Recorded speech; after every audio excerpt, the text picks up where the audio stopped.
my parents made sure that I had the necessities, right? Had the roof over my head, had the food in my stomach, had my school uniforms that I needed. But if I wanted some forces, I need to buy myself some Mm-hmm. forces, right? If I wanted to go to the movie theater, I need to buy my own ticket. And that forced me to figure out, okay, how can I make money on my own? Unfortunately, it wasn't always the best ways of making money, right? But it did give me that mindset of an entrepreneur, that mindset of managing my money, that mindset of I can get money if I need money for things. Yeah. Over 50% of Black Americans are unmarried, and only 2% of Black families in America have a net worth over $1 million. We are on our journey to not only join that 2%, but grow that 2%. Facts. I'm Devon Truvel, creator of Black Wall Street, the board game, with my beautiful co-host. I'm Sinclair, aka the Health Nerd. You can go to our website at them4show.com, our Instagram at them4show, and our YouTube channel at Melanated Married Millionaires in the Making. And welcome to the M4 Show. I think something that both of my parents did is elevate above the experience they both, received in their childhoods. Yeah. I think they both took that very seriously. My mom came from the Bay Area, Northern California. My dad's from Tampa, Florida. So me being from Southern California, that's where I was born, but they're both outside of where they grew up. And so I feel like they wanted to, be in an area where they could kind of just really recreate the environment that they wanted to for their family. Yeah, they both had whatever, type of experiences, childhood traumas, all that not fun stuff that folks go through. So the fact that they very much, I think, cultivated an environment that was, ideal for raising a family. Like me and my brother had fantastic childhoods, right? Everybody's got their different things that they can point out that they would improve, but like I have to give it to my parents. Like they did their thing when it comes to parenting. Yeah, when it comes to parenting and really creating an environment that is good for raising a family, like they really did that. We were born into a house that they owned, right? Yeah, my parents are still together, right? Blessed to be able to see how many years? See that relationship. They were married in 92. So 31 years. Yeah. Come so on. I think 92. Yeah, I'm pretty sure it's 92.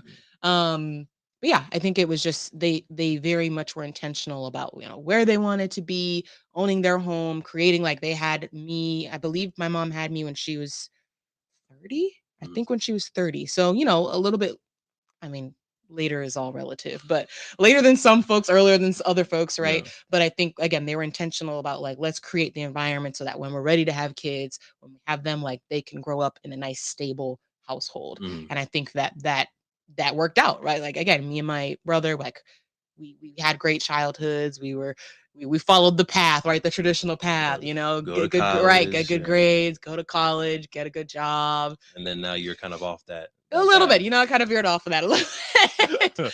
But that's because I'm now trying to do the same thing, right? It's like that's the trajectory now set, is like, okay, a stable household is a given because that's what I had. So now what's the next level? I feel like, and it's like ownership is like the big thing that we're like, an ownership of like time, ownership of property, ownership of of what you do with your life, passive income. Like I feel like that's the next level we're trying to take it to. And yeah, the path I was on wasn't really going to get me there. So yeah, I think that's something I'm taking like to heart, is like, how can I do the same thing and elevate, right? The experience I had was fantastic. And if my kids had the same thing, I would be perfectly happy. But I almost feel a level of responsibility to do the same thing my parents did, which is, okay, how can we take this to the next level? Yeah, I like that start of not necessarily, oh, my kids aren't in a millionaire position right now. It's a matter of, did you do better or did you improve upon the last generation? Right. Right. And to the listener who brought in that question, we have no idea what kind of childhood you grew up with. Right. Right. Possibly you grew up in a single family household. Possibly you grew up in impoverished environment, and now you have a stable home for your kids. Right? Maybe it's not a two-parent household. Maybe it's not the ideal situation like the Cosby Show of love, but they're still able to have a better environment than you had. So still pat yourself on the back and Right. congratulate yourself on that. And But even in yeah, like, if not in those traditional ways, like there are ways, there has to be ways that you have improved upon, what you grew up in. So yeah, really just think about like, even if it's like, okay, no, that didn't check those two boxes, right? Think about other things, right? Whether it's the way you love your kids, you treat your kids, right? Definitely find those things that you know that you've right. improved upon. Look, we're gonna get right back into the amazing podcast. But if you didn't know, in 2017, we created Black Wall Street, the board game, because we thought more families needed to know about the history of Tulsa Black Wall Street. More families needed to know about the legacy of Black excellence left behind of Tulsa Black Wall Street, that we can own a Madam C.J. Walker Beauty Salon. We can have a Booker T. Washington High School. We can have an Uncle Steve's Barbecue. We can have a Renaissance man like Simon Berry, who had his own taxi service and bus service that got bought out by the city of Tulsa. We have brilliance in our DNA. We wanted to make sure that your family can play a game that teaches them about this brilliance. So we have Black Wall Street, the board game, right here. We had the first edition available in 2017 that got sold out. We're on the second edition right now, or you can get the beautiful masterpiece version of the game as well. It's up to you. Head to playblackwallstreet.com and get yourself Black Wall Street, the board game, to empower you, your family, and generations to come. Playblackwallstreet.com. Let's get back to the episode. Something that helped me become the melanated married millionaire in the making that I am is the fact that my dad and parents at an early age had me making money, Mhm. right? And I think as a kid, obviously I didn't like that. I was like, Mhm. just let me hold 20, Dad. Like, what's up? Let me hold let me 20. let me hold a 20. Let me hold a five. I want to go to the movies. I want to get some clothes. But I think my parents made sure that I had the necessities, right? Had the roof over my head, had the food in my stomach, had my school uniforms that I needed. But if I wanted some forces, I need to buy myself some forces, Mhm. right? If I wanted to go to the movie theater, I need to buy my own ticket. And that forced me to figure out, okay, how can I make money on my own? Mhm. Unfortunately, it wasn't always the best ways of making money, right? But it did give me that mindset of an entrepreneur, that mindset of managing my money, that mindset of I can get money if I need money for things. Yeah. And I think you brought up a great point the other day when we were just looking at both of my parents and how they move Mhm. within money. That I have kind of pieces of both, the mom that raised me and my dad, on how to generate money, how to save money, how to be, a little bit frugal at times, Mhm. but then how to splurge at times as well. So I would say a gift that you can give your child or your children is giving them that ability to hustle Mhm. and pathways of making their own money. This Yes. is a lemonade stand. This is creating art and selling it to families. This is, doing, there's tons of ways to make legitimate money out there. So help them in crafting that gift. Yeah. I think that's gonna be really good, and plant the seed, Hmm. like you said. Um, and what do you think, what do we need to do to make sure that they're doing it in positive ways? Like, what could have been done differently for you? So I think what wasn't done is giving me the examples, not and like basically like brainstorming, right? Having Mm, that parental think tank and being mhm, like, all right, if you want $100 every single month to be able to go to the movies whenever you want, Devon, let's sit down and let's come up with a strategy. All right, well, I want to do this. That's illegal, Devon. Don't do that. Right? Okay, I'm thinking about selling candies and sodas. Okay, let's explore that a little bit more. mhm, Or I'm looking at doing Pokemon card sales and trades. Okay, let's explore that. I'm looking at doing washing people's bikes and razors or something in the neighborhood, like actually sitting down at the table and coming up with a business plan and a business strategy. That way for sure what they're doing to get money, right, because I would just show up with money. right, no questions. No questions were being asked.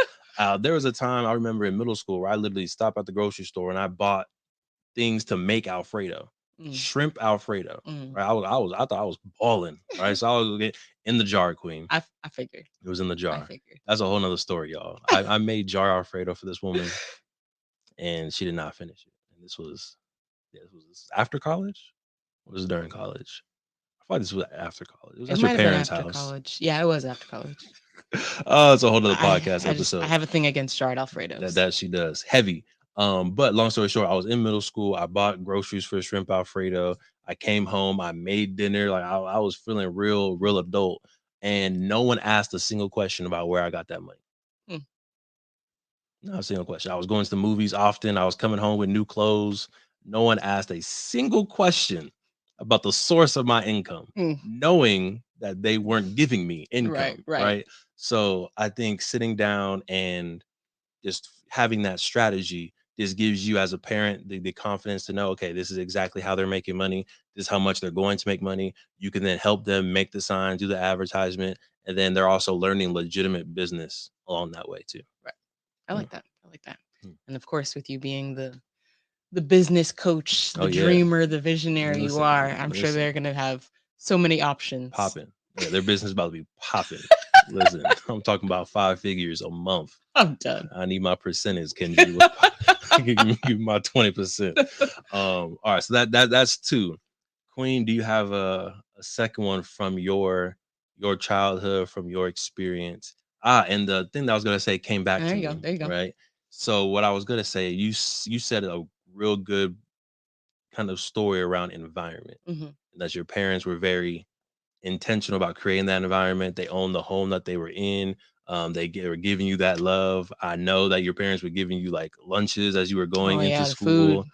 Food, period. Yeah. Right. That was just a thing. Yeah. Lunches, dinners. Like I always had good food. Love that. And still to this day, they had still po' have good boys food. last night. Come on, they do it. But I would say, having that intentional environment around your kids is also a good way to create that. And I think you were saying this when we were driving and just kind of like thinking about what we were talking about in this podcast. But maybe you're not showing the examples of love, but you have friends that are married, right? And they can be around aunties, uncles, grandparents, and just other people that are giving them examples of what love looks like, other people that can give them examples of what an entrepreneur looks like, what a real estate investor looks like. It doesn't all have to come from you as the parent, right? This is why they say it takes a village, right? It takes a village to raise that child. So you want to make sure you're intentional about the village that you're building around them, including a podcast, right? Not to, toot our own horn, but we're a family-friendly podcast. We don't cuss on this podcast. We try to make sure our guests don't cuss on this podcast. We try to make sure that everything that we talk about is very family-friendly because that's on brand for us. So having them watch the podcast, listen to the podcast as they're driving with you, again, can help plant some of those seeds. So environment will be my number 3. Thank you for supporting the M4 show and our mission to increase the wealth of Black families. If you received any value from this episode, any value at all, any, do us a favor and give us a like and subscribe on YouTube and Apple, Spotify, anything, all of them, all of them, wherever you're listening, go ahead and like and subscribe. And after you like and subscribe, make sure you send this episode to at least one family that you really want to see win. We'll catch y'all next time. Peace.